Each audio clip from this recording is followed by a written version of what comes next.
राधे राधे दोस्तों, हमारे चैनल में आप सभी का स्वागत है। दोस्तों, आज हम जानेंगे ऋषि अष्टावक्र का विवाह कामवासना पर विजय की अलौकिक कथा। चलिए दोस्तों, कथा शुरू करते हैं। एक बार ऋषि अष्टावक्र महर्षि वादन्य की कन्या के रूप पर मोहित हो गए। उन्होंने उसके पिता के पास जाकर उस कन्या के साथ विवाह करने की इच्छा जताई। तब महर्षि वादन्य ने मुस्कुराते हुए अष्टावक्र से कहा, पुत्र, मैं अवश्य तुम्हारी इच्छा पूरी करूंगा और तुम्हारे साथ ही अपनी कन्या का विवाह करूंगा, लेकिन इसके लिए तुम्हें मेरी एक आज्ञा माननी पड़ेगी। अष्टावक्र ने नम्रतापूर्वक पूछा। वो क्या महर्षि? महर्षि वादन्य ने कहा, तुम्हें उत्तर दिशा में जाना होगा। अलकापुरी और हिमालय पर्वत के आगे जाने पर तुम्हें कैलाश पर्वत मिलेगा। वहां पर भगवान शिव अनेक सिद्ध चारण, भूत पिशाच और गणों के साथ विचरण करते हैं। उस स्थान के पूर्व और उत्तर की ओर 6 ऋतुएं, काल, रात्रि, देवता और मनुष्य आदि भगवान महादेव की उपासना किया करते हैं। इस स्थान को लांघने के बाद तुम्हें मेघ के समान एक नीला वन मिलेगा। उस स्थान पर एक वृद्धा तपस्विनी रहती है। तुम उसके दर्शन करके लौट आना। मैं उसी क्षण अपनी पुत्री का विवाह तुम्हारे साथ कर दूंगा। अष्टावक्र ने महर्षि वादन्य की बातें स्वीकार कर ली और यात्रा के लिए चढ़ पड़े। पहले तो वे हिमालय पर्वत पर पहुंचे और वहां धर्मदायिनी बाहुदा नदी के पवित्र जल में स्नान करके देवताओं का तर्पण करके उस पवित्र स्थान पर आसन बिछाकर विश्राम करने लगे। वहीं रात भर सुखपूर्वक सोए। वहीं प्रातःकाल अग्नि प्रज्वलित करके उन्होंने यज्ञ किया। पास में एक तालाब था जहाँ शिव पार्वती की मूर्ति थी। अष्टावक्र ने मूर्ति के दर्शन किए और फिर अपनी यात्रा पर चल दिए। चलते चलते वे कुबेर की नगरी में पहुंचे। उसी समय मणिभद्र के पुत्र रक्षक राक्षसगण के साथ उधर आए। ऋषि ने उन्हें देखकर कहा, हे भद्र, आप जाकर कुबेर को मेरे आने की सूचना दे। मणिभद्र ने कहा, महर्षि, आपके आने का समाचार तो भगवान कुबेर को पहले ही प्राप्त हो चुका है। वे स्वयं आपका समुचित सत्कार करने के लिए आ रहे हैं। कुबेर ने आकर महर्षि अष्टावक्र का स्वागत किया और उन्हें अपने भवन में ले गए।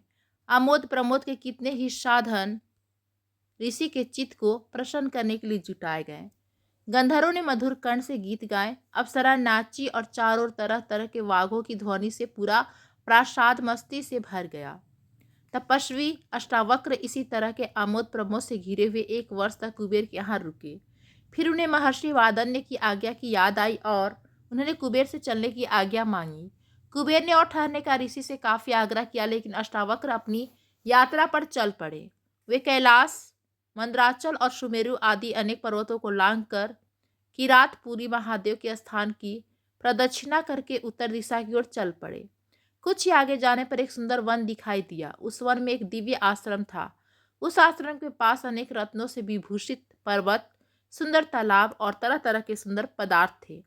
देखने में वह कुबेर की नगरी से भी कहीं अधिक शोभायमान दिखाई पड़ता था। वहीं अनेक प्रकार के सोने और मणियों के पर्वत दिखाई देते थे, जिन पर सोने के विमान रखे हुए थे। मंदार के फूलों से अलंकृत मंदाकिनी कलकल निनाद करती हुई बह रही थी।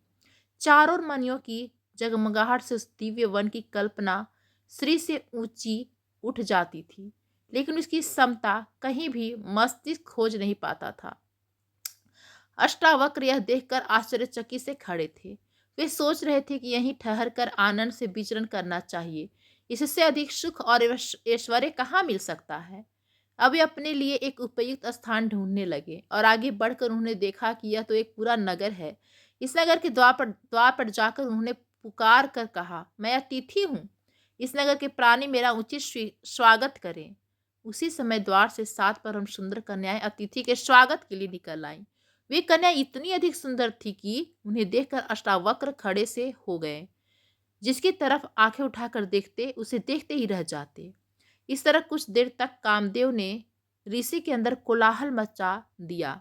वे काम वेश में आकर उन सुंदरियों की ओर देखने लगे, लेकिन फिर उन्होंने अपने तपोबल से अपने मन को वश में कर लिया। उन सुंदरियों ने कहा, आइए भगवान, पधारिए, हम आपका स्वागत करती हैं। महर्षि एक भव्य प्रासाद के अंदर चले गए। वहां उन्हें सामने ही एक वृद्धा बैठी मिली। वह स्वच्छ वस्त्र पहनी थी और उसके शरीर पर अनेक तरह के आभूषण थे। महर्षि को देखते हुए वृद्धा उठकर खड़ी हो गई और उनका समुचित स्वागत करके बैठ गई। महर्षि भी वहीं पास में बैठ गए और उन्होंने उन सुंदर कन्याओं की तरफ बढ़कर कहा, हे कन्याओं, तुम में से जो बुद्धिमती और धैर्यवती हो वही यहाँ पर रहे, बाकी सब यहाँ से चली जाएं। एक को छोड़कर सभी कन्याएं वहां से चली गई। वृद्धा वहीं बैठी रही। रात होने पर महर्षि के लिए एक स्वच्छ शैया की व्यवस्था कर दी गई। जब महर्षि सोने लगे तो उन्होंने उस वृद्धा से भी जाकर शैया पर सोने के लिए कहा। उनके कहने पर वृद्धा अपनी शैया पर जाकर लेट गई। रात्रि का एक ही पहर बीता होगा कि वृद्धा जाड़े का बहाना करती हुई कांपती हुई महर्षि के शैया पर आ लेटी। महर्षि अष्टावक्र ने आदर के साथ उसे लेट जाने दिया। थोड़ी देर बाद ही वह वृद्धा कामातुर होकर अष्टावक्र के शरीर का आलिंगन करने लगी। यह देखकर महर्षि काष्ठ के समान कठोर और निर्विकार पड़े रहे। अष्टावक्र को इस तरह अविचलित देखकर वृद्धा ने कहा, हे भगवान, पुरुष के शरीर का स्पर्श करने मात्र से ही स्त्री के अंग अंग में कामोद्दीपन हो उठता है। स्त्री उस समय किसी तरह अपने मन को अपने वश में नहीं रख सकती है। यही उसका स्वभाव है। इसलिए आपके शरीर के स्पर्श के कारण मैं काम पीड़ा में जल रही हूँ। अब आप मेरे साथ रमन करके मेरी इच्छा को पूर्ण कीजिए। हे ऋषि, मैं जीवन भर आपकी कृतज्ञ रहूंगी। यही आपकी तपस्या का अभिष्ट फल है। मेरी यह सारी संपत्ति आपकी ही है। आप यही मेरे पास रहिए। देखिए, हम यहाँ लौकिक और अलौकिक अनेक प्रकार के सुख भोगते हुए रहेंगे। हे नाथ, अब इस तरह मेरा तिरस्कार न कीजिए, क्योंकि इससे मेरी आत्मा को बड़ा कष्ट पहुंचेगा। पुरुष संसर्ग से बढ़कर स्त्रियों के लिए श्रेष्ठ सुख नहीं है। काम से पीड़ित होकर स्त्रियां स्वेच्छाचारिणी हो जाती हैं। उस समय तपी हुई बालू पर या कठोर शीत में विचरण करने से भी उनको तनिक भी कष्ट नहीं होता है। आप किसी भी तरह मेरी अतृप्त कामना को तृप्त कीजिए। वृद्धा की प्रार्थना सुनकर अष्टावक्र बोले, हे देवी, मैं एक तपस्वी हूँ और बचपन से अभी तक पूर्ण रूप से ब्रह्मचारी रहा हूँ। किसी भी स्त्री का शरीर मैंने स्पर्श नहीं किया है। धर्मशास्त्र में अभिचार की बड़ी निंदा की गई है। इसलिए किसी तरह का पाप करते हुए मुझे डर लगता है। मेरा उद्देश्य तो विधि पूर्वक विवाह करके पुत्र उत्पन्न करना है और उसी हेतु मैं अपनी पत्नी के साथ संभोग करूंगा। इसके अतिरिक्त पराई स्त्री से विषय भोग करना पाप है। हे शुभे, तुम उसकी ओर मुझे प्रवृत्त न करो। यह सुनकर वृद्धा ने कहा, हे महर्षि, यह तो आप जानते हैं ही कि स्त्रियां स्वभाव से ही कामातुर होती हैं। उनको पुरुष का संसर्ग देवताओं की आराधना से भी कहीं अधिक प्रिय और सुखकर होता है। तुम पतिव्रता की बातें करते हो, तो हे स्वामी, सच तो यह है कि हजारों स्त्रियां में कहीं एक पतिव्रता स्त्री दिखाई पड़ती है और सती तो लाखों में से एक होती हैं। जब स्त्रियों का कामोन्माद चढ़ जाता है तो वे इसके सामने पिता, माता, भाई, पति, पुत्र आदि किसी की भी परवाह नहीं करती हैं और अपनी काम वासना की तृप्ति के उपाय सोचा करती हैं। यहाँ तक कि कुछ भी करके वे अपनी इच्छा पूरी करके ही मानती हैं। हे भगवान, काम के वश होकर ही स्त्री उल्टा हो जाती है। वृद्धा की बात सुनकर अष्टावक्र मन ही मन घबरा रहे थे, लेकिन फिर भी अपने को दृढ़ रखकर उन्होंने अविचलित भाव से उत्तर दिया, हे देवी, मनुष्य जिस विषय का स्वाद जानता है उसी के लिए उसकी तीव्र इच्छा होती है। मैं तो विषय भोग को जानता ही नहीं, फिर मैं किसी भी हालत में तुम्हारी इच्छा पूरी नहीं कर सकता। इसके अतिरिक्त जो भी आज्ञा दो, मैं करने के लिए तैयार हूँ।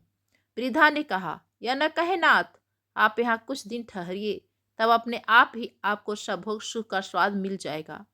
जब मैं और आप पूर्ण सुख के साथ रहेंगे। इस पर अष्टावक्र ने कहा, हे देवी, जब तक तुम कहोगी तब तक मैं यहाँ ठहर जाऊंगा, लेकिन मैं नहीं जानता किस तरह तुम्हारे काम आ पाऊंगा। यह कहने के पश्चात महर्षि अष्टावक्र उस वृद्धा के अंगों पर दृष्टि डालने लगे। वृद्धा भी कामातुर होकर आलिंगन के लिए उघत हुई, लेकिन किसी भी अंग को देखने से महर्षि अष्टावक्र के हृदय में काम शक्ति जागृत नहीं हुई। वे सोचने लगे कि यह वृद्धा इस तरह काम से पीड़ित क्यों है। तभी उनके हृदय में संशय जागा कि हो सकता है कि यह कुछ समय पूर्व इस प्रासाद की अधिष्ठात्री देवी कोई युवती हो और किसी श्राप के कारण इस तरह कुरूप वृद्धा हो गई हो। यह संशय पैदा होते ही उन्होंने उसकी कुरूपता और वृद्धावस्था का कारण पूछना चाहा, लेकिन सीधे ही वृद्धा से प्रश्न करने की उनकी हिम्मत नहीं हुई। एक दिन बीत गया। संध्या होने पर वृद्धा ने आकर कहा, हे महर्षि, वह देखिए, सूर्य अस्त हो रहा है। आपकी क्या आज्ञा है? अष्टावक्र ने कहा, हे सुबह, जाओ स्नान करने के लिए जल ले आओ। स्नान करके मैं संध्या वंदन करूंगा। वृद्धा जाकर जल ले आई और उसके साथ सुगंधित तेल और वस्त्र भी लेती आई। महर्षि से आज्ञा लेकर वह उनके शरीर में तेल मर्दन करने लगी और फिर अपने हाथों से ही उनके शरीर को मल कर उनको स्नान कराने लगी। महर्षि बड़े आनंद से स्नान करते रहे। स्नान करते करते सारी रात बीत गई। प्रातःकाल जब सूर्य की किरणें स्नानागार में आने लगी तो ये चौंक पड़े और इसे कोई माया समझकर वृद्धा से कहने लगे, शुभे, क्या भोर हो गई या यह किसी तरह का छल है? वृद्धा ने कहा, भगवान, वास्तव में भोर हो गई। देखिए, सूर्य भगवान प्राची में निकल आए हैं। महर्षि स्नान कर चुके। इसके बाद वृद्धा ने पूछा, हे भगवान, अब मैं क्या करूं? अष्टावक्र कुछ भी उत्तर नहीं दे पाए और चिंतामग्न होकर सोचने लगे। इसी बीच उत्तर की प्रतीक्षा न करती हुई वृद्धा उठी और अंदर से एक थाल में सजाकर स्वादिष्ट भोजन ले आई। महर्षि भोजन करने लगे। फिर भोजन करते करते उन्हें पूरा दिन बीत गया। रात्रि आई। वृद्धा ने अलग अलग पलंग बिछवा दिए। महर्षि जाकर अपने पलंग पर लेट गए और कुछ देर बाद उनको नींद आ गई। आधी रात्रि के समय वृद्धा भी शंभो की इच्छा रखती हुई उनके पलंग पर आ गई। महर्षि सहसा जाकर कहने लगे, हे देवी, तुम व्यर्थ प्रयत्न न करो। पर स्त्री के साथ संभोग के लिए मेरा हृदय गवाही नहीं देता। यह कार्य मुझे धर्म विरुद्ध लगता है, इसलिए इसे त्याज्य समझकर मैं इसमें कदापि प्रवृत्त नहीं हो पाऊंगा। इस पर वृद्धा कहने लगी, हे भगवान, आपकी शक का निर्मूल है। मैं स्वाधीन स्त्री हूँ। माता पिता या पति किसी का भी मेरे ऊपर अधिकार नहीं है। मेरे साथ सहवास करने से आपको पर स्त्री गमन का दोष क्यों लगेगा? अष्टावक्र वृद्धा के तर्क के सामने परास्त होने लगे। तब सहसा उन्हें याद आया और उन्होंने पूर्ण दृढ़ता के साथ कहा, हे देवी, तुम्हारा यह कहना कि तुम स्वाधीन हो, निराधार हो, प्रजापति ने कहा है कि स्त्री जाति कभी स्वाधीन नहीं हो सकती। वृद्धा ने कौतूहलवश पूछा, क्यों? अष्टावक्र ने कहा, हे सुभे, प्रजापति ने कहा है कि इस लोक में कोई भी स्त्री स्वाधीन नहीं है। बाल्यावस्था में पिता, यौवनावस्था में पति और वृद्धावस्था में पुत्र स्त्रियों की रक्षा करते हैं, इसलिए वे इन्हीं के अधीन रहती हैं। फिर बताओ, तुम किस प्रकार स्वतंत्र हो? अष्टावक्र के तर्क के साथ किसी तरह न उलझते हुए वृद्धा ने दूसरा पैंतरा लेकर कहना प्रारंभ किया, हे भगवान, मैं इस समय काम से पीड़ित हूँ और आपके साथ संभोग की कामना करती हूँ। कामातुर स्त्री की इच्छा को यदि पुरुष पूर्ण नहीं करता तो उसे पाप लगता है। वृद्धा के इतना कह देने पर भी अष्टावक्र अडिग रहे और उसकी दृढ़ता के साथ कहने लगे, हे सुभे, साधारणतया मनुष्य काम, क्रोध आदि दोषों के वशीभूत होकर इस संसार में कितने ही जघन्य पाप करता है, लेकिन मैंने कठोर समय से अपने मन को अपने वश में कर लिया है। तुम किसी भी तरह उसको विचलित नहीं कर पाओगी, इसलिए तुम्हारा इस तरह आग्रह करना व्यर्थ है। जाओ, अपने पलंग पर चली जाओ। अब तो वृद्धा को गहरा धक्का लगा, लेकिन फिर भी वह उसने धैर्य नहीं छोड़ा और फिर वह आशा लेकर अष्टावक्र से बोली, हे महर्षि, यदि आप मुझे पर स्त्री समझते हैं और इसी कारण पाप समझकर संभोग करते हुए डरते हैं तो मुझे अपनी स्त्री बना लीजिए। मैं इसके लिए सहर्ष तैयार हूँ। अविश्वास रखिए, मैं अभी तक कुंवारी हूँ। इससे आपको किसी तरह का पाप नहीं लगेगा और मेरी काम पीड़ा भी शांत हो जाएगी। अब तो अष्टावक्र एक अजीब परेशानी में पड़ गए। उन्हें कोई उत्तर नहीं सूझा। चिंता के भार से उन्होंने अपना सिर नीचे झुका लिया। कुछ ही क्षणों बाद जब उन्होंने कुछ कहने के लिए अपना मुंह ऊपर उठाया और उनका दृष्टि उस स्त्री पर पड़ी तो महान आश्चर्य के कारण वे सहसा हिल उठे। वह वृद्धा अब एक 16 वर्ष की अत्यंत सुंदरी कन्या का रूप धारण करके सामने बैठी मुस्कुरा रही थी। अष्टावक्र ने अधीर होकर पूछा, हे देवी, यह तुम्हारा कैसा रूप है? मेरी समझ में तो कुछ भी नहीं आ रहा है कि तुम कौन हो। तुम्हारा यह रूप देखकर तो अब मैं रोम रोम में एक मादकता भर आई है और मेरे अंदर कामोद्दीपन हो उठा है। लेकिन मुझे महर्षि वात्स्ययन की सुंदर कन्या का भी ध्यान है, जिसके कारण मैं इस कठिन परीक्षा के लिए अपने स्थान से चला हूँ। इसलिए मैं तुम्हारे साथ किसी प्रकार का संसर्ग तो नहीं कर सकता, लेकिन तुम्हारा परिचय प्राप्त करने के लिए अवश्य लालायित हूँ। बताओ कल्याणी, तुम कौन हो? उस कन्या ने मुस्कुराते हुए कहा, हे महर्षि अष्टावक्र, स्वर्ग, मृत्यु आदि सभी लोगों के स्त्री पुरुषों में विषय वासना पाई जाती है। मैं पर स्त्री गमन के लिए आपके मन को विचलित करके आपकी परीक्षा ले रही थी, लेकिन अपने कठोर संयम के कारण आपने धर्म की मर्यादा को नहीं छोड़ा। इसलिए मेरा विश्वास है कि जीवन में आप कभी किसी प्रकार का कष्ट नहीं भोगेंगे। मैं उत्तर दिशा में हूँ। स्त्रियों के चपल स्वभाव का प्रदर्शन करने के लिए ही मैंने यह वृद्धा का रूप रखा था। इससे आप यह जान लीजिए भगवान की इस संसार में वृद्धावस्था को प्राप्त स्त्री पुरुषों को भी काम वासना सताती है। मुझे प्रसन्नता है कि आपने स्त्री की कितनी भी चंचलता को देखकर अपने ब्रह्मचर्य व्रत को नहीं छोड़ा। इसी ब्रह्मा और इंद्र आदि देवता आप पर अत्यंत प्रसन्न है।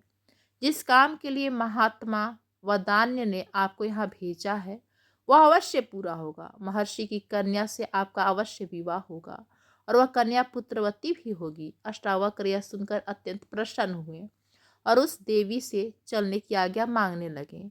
उत्तर दिशा ने आदर के साथ अष्टावक्र को विदा कर दिया। जब वे लौटकर महर्षि वादन्य के पास आए तो उन्होंने उनसे उनकी यात्रा का सारा वृत्तांत पूछा और फिर अपने मन में पूर्णतः संतुष्ट होते हुए अपनी कन्या का विवाह उनके साथ कर दिया। तो दोस्तों, अगर आप सभी को यह वीडियो पसंद आई हो तो प्लीज़ हमारे चैनल को like, comment, share and subscribe कर दीजिएगा। आप सभी को बहुत बहुत धन्यवाद। Thank you.